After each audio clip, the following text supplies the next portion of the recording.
So it wired up on there. Barely runs that and he hits the button. It just cuts the sound in half. Oh, wow,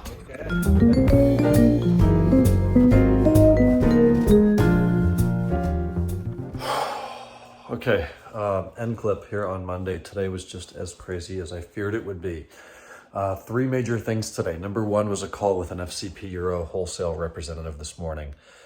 Called me last Thursday. I didn't have time to talk to him. We rescheduled today. So he just got a job with the company, wanted to talk to some businesses that are frequently buying parts, use FCP, use the competition, learn what's good, what's bad, what's ugly, what can we improve upon, what's good. So I talked to him for about 30 minutes. It was a great conversation, very quick, concise, punctual. We talked about exactly what FCP needs to improve upon, and I'll make this public to all 14 of you who will watch this. What they need to improve upon is their shipping ETA and their accuracy.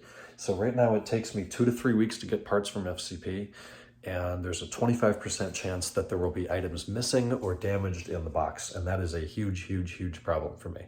The website is fantastic, the support is fantastic, but I have to use the support too much, which is not fantastic. I want the parts to arrive, and I want them to arrive in a more prompt fashion. So that was the underlying theme there. Thing two was Henry's 2003 330 CI, the silver manual coupe that we've worked on a few times. He came down from Orange County. Today we installed the starter motor. What a pain in the ass the starter motor installation is on the M54 E46.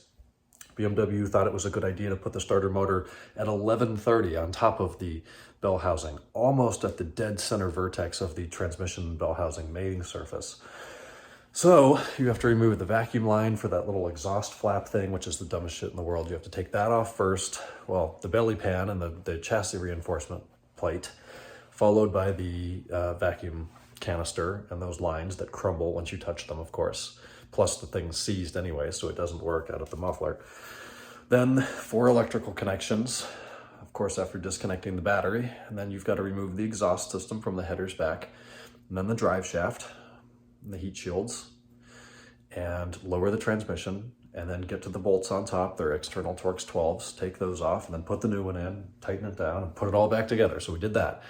Then Larry 2005 Le Mans Blue. It's back from the detail place. It looks amazing. Of course, it's the same shop that did my car last summer.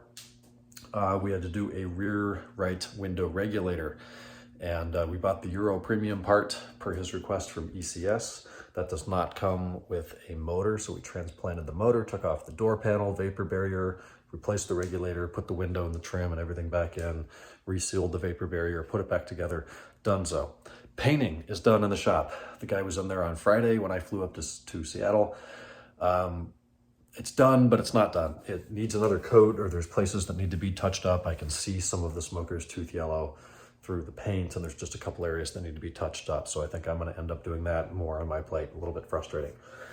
Came home today, worked with Daniel, talked on the phone. I've just finished writing invoices. It is 11:25. I'm at it for 15 hours. So I'm exhausted. I'm going to bed. Talk to you guys on Tuesday. Good night.